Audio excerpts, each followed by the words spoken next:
So, hello everyone, we are in a new city today, just at the middle of San Francisco and Los Angeles, and I am with a new awesome guest. He is David Burns. He is the best-selling author of the best-selling book, Feeling Good. So, today we will learn how to have good feeling, how to become happy, and also how to develop the self-esteem. He is with me. So, hello David. Hi. I love your name. Yes, good name, David and David. So, you are also Cognitive an expert about the cognitive behavior therapy. Yeah.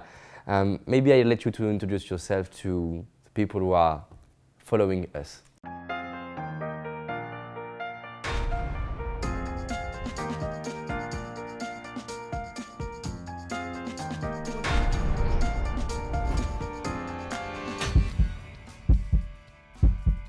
Yeah, well, I'm a psychiatrist, and I kind of started out in research on brain chemistry and treating depression and anxiety with pills. I was at University of Pennsylvania Medical School, and then I switched over my career to working on some of the new forms of psychotherapy, which were in the mid-1970s just coming into existence. One called cognitive behavior therapy. And I became very excited about it and saw that some of the new psychotherapies had far more power to change the way people think, feel, and behave than simply prescribing pills and medications. And so I gave up my academic career in brain research to develop a private practice helping to create fast-acting, powerful psychotherapy techniques. I love that. Yeah. And how do you define cognitive therapy? Well, that's a big word, but it has a simple meaning. A cognition is just a thought. It's what's going through your mind at every moment, your interpretation of what's happening. And it goes back to the Greek philosopher Epictetus 2,000 years ago. He said people are not disturbed by things or events, but rather, the views we take of them. It's your thoughts rather than what's happening to you that creates your emotions. Yeah. And the idea's been around for 2,000 years or even more. Probably the Buddha was into this 2,500 years ago. But now psychiatrists and psychologists have turned this into a powerful form of psychotherapy. And another interesting thing about it, but the idea is so simple, people don't even grasp what it means. Like even at this moment, our thoughts are creating how we feel. Like if I'm thinking, oh my gosh, I'm going to screw up, I won't smile well enough, I have to come up with something interesting to say, but I don't have anything interesting to say, then I'll feel a great deal of anxiety. But it's not the cameras that would be creating those emotions, but rather the messages that I'm giving myself. And so that's one of the powerful theories underneath cognitive therapy. It's just a simple idea. But the second idea behind it is even more kind of mind-blowing, and that's when we're upset, meaning when you're depressed, when you feel anxious, when you feel insecure, when you're kind of beating up on yourself. Bad mood. Yeah, you're in a bad mood, depressed mood. The thoughts, it's not what's happening to you, but your thoughts. And those thoughts will almost never be valid thoughts, that you're fooling yourself. Depression and anxiety are the world's oldest cons. There's a kind of fraud involved. That's the really amazing thing about it. And in Feeling Good, I talk about 10 cognitive distortions or forms of twisted thinking. Yeah. I would love to know the terms. For example, one of them is called all or nothing thinking, black or white thinking. If you're not a complete success, you think you're a total failure. It's extreme vision, perceptions. For example, I mentioned now I'm out at Stanford and I have this weekly training group where I help local therapists and students learn new psychotherapy, but also develop their own self-esteem, break out of their own depression. And a lot of what we do is live work. We help the people who attend this weekly seminar deal with their own mood slumps, their own times they fall into a black hole. And so this Tuesday, I have a dear colleague, a wonderful woman, and she's in her 60s. She's a local therapist and a woman of tremendous skill and compassion, but a single woman.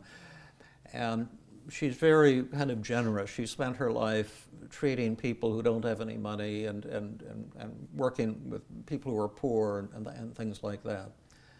And she went to her retirement advisor to see, what will happen when I retire.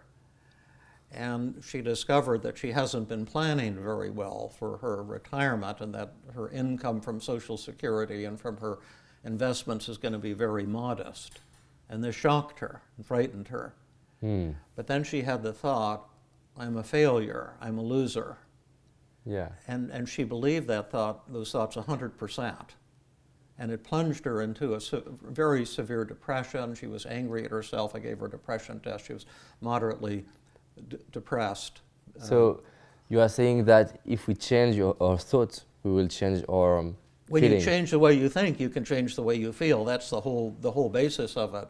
But you've got to take your thoughts and write them down. I had to write these negative thoughts down on a piece of paper. Then I have this little checklist of 10 distortions. For example, I am in a bad mood and I take a paper and I write down everything I have in my mind on the paper, right? Yeah, all the negative thoughts. And then, yeah, I'm a loser, I will fail, I'm not good enough, I don't have any study, I'm too small. That's right, exactly.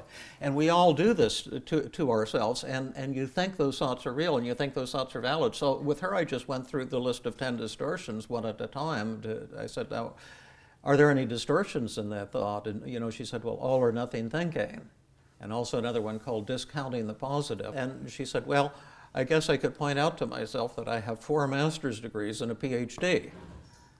And also my colleagues have told me that my skills in treating the most difficult patients of all are superb. Yeah. And then she went on looking at all these things about herself that she'd been overlooking when she was saying, I'm a loser, I'm a failure. But that's what we do to ourselves. We get into these black holes where we're thinking about things in an incredibly distorted way.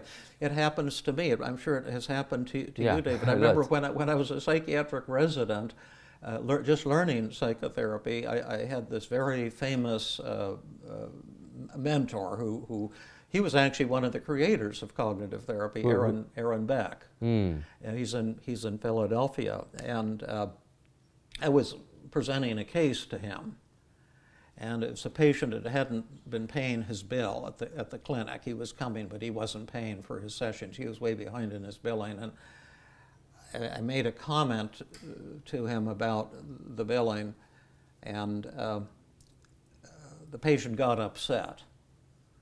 So then I presented this to Dr. Beck, and he said, oh, well, you didn't handle this correctly with this patient. And I began to panic and feel worthless and extraordinarily ashamed. And so I went home and I said, well, I'll have to jog and get my brain chemistry straightened around. So I went for a 6-mile jog. And the farther I ran, the more those thoughts seemed true. And I said, wow. I'm the worst therapist in the world. They're going to kick me out of the state of Pennsylvania. They'll take my license away. I have no skill, I'm a horrible human being. And I thought, my gosh, those thoughts aren't distorted. That's real. And why did it take me so many years to see what a horrible human being I am? And I can tell you, I believed it 100%. And that's the kind of thing that happens. And then when I got home, I said, why don't you write your thoughts down on a piece of paper, like you tell your patients to do, and see if there are any distortions in them? And I said, oh, no, that wouldn't do any good. My thoughts are real. There's no distortions. And I said, yeah, but that's what your patients say. They whine like that too. But why don't you try it out? Just try it out. So I wrote down, I'm one of the worst therapists in the world. I have no talent. I have no skill. They're going to kick me out of the state of Pennsylvania. I wrote them down, 1, 2, 3. And I said, are there any distortions here? And then I thought, well, wait a minute. All or nothing thinking, overgeneralization, discounting the positive, emotional reasoning, hidden should statements. I'm saying I should be perfect, I should never make mistakes, self-blame. I found about 6 or 8 of the distortions, and it was a surprise to me. And then I said, now can you write a positive thought down? Can you challenge these thoughts? It's the second step. Yeah, First yeah. you write down, second step you... Identify the distortions. Yeah. And then the third step, you come up with a positive thought. It's kind of a simple approach. It's pretty sophisticated in reality, but the basic ideas are simple. And then I said, well, I could tell myself, I'm human. And as a student, or even an advanced therapist, I have the right to make mistakes. Mm-hmm. And you write that? Yeah, and I write it down. And that doesn't mean I'm a terrible therapist, because I've had a lot of patients I've been able to help. But maybe instead of being all ashamed, I can go back and tell this patient that I made a mistake and talk it over with them and use that as an opportunity to develop a deeper, better relationship. Wow. And I said, how much do you believe that? I put 100%. Now, how much do you believe I'm a failure, I'm a loser, I'm a horrible human being? 0%. It was like magic. And I just felt elated. My negative mood just, flew away. And you keep back your power to improve yourself and learn from your your failures. Yeah. And then the next day I saw the patient. I said, boy, I screwed up so bad last session, and I was so ashamed of it. And I'll bet you were so angry and hurt. I didn't handle the thing about the billing well at all. Let's talk it over. And he just opened up, and we had the best session ever. And it was like an amazing thing. But inside me, you see, I had these rules that I have to be perfect. I'm not allowed to make mistakes. I have to get everyone's approval all the time. And it was those core beliefs, my attitude, my way of thinking about it, that was the source of my misery. Yes. It wasn't what actually happened, but the way I was thinking about it.